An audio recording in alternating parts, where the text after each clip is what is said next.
Pošto mi gledamo cijelu ratu, bojemo ovdje Sarki, Bavarije, kao što vidite. Iako je mračno, igrat ćemo na video. Dakle, pođimo za mnom. Ovo je čovjek koji je večeras, njega pratimo samo, evo vidite. To je taj momak. Idemo kraj, ti kažeš. Šta kažeš krug? Šta je ovdje vidiš mazdi? Molim krug. Šta kažeš krug? Šta krug? Ajmo krug. Pazite, Lizabo je previše. Avenija.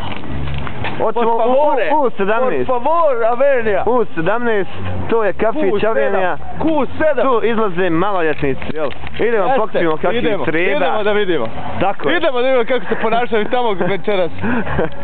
U tom lokalu. Ovo je lijevka, ništa tu, dobro. Ima dobra muzika, učinili se ovamo. Pa ne, ja veze, možemo popiti ići. Dakle, otvaramo famoznu Aveniju. Kao što vidite vamo je. Bračno. Evo, konobar. Ovo je konobar. Ovo je bračno, dobro je. Kako je? Evo, dobro.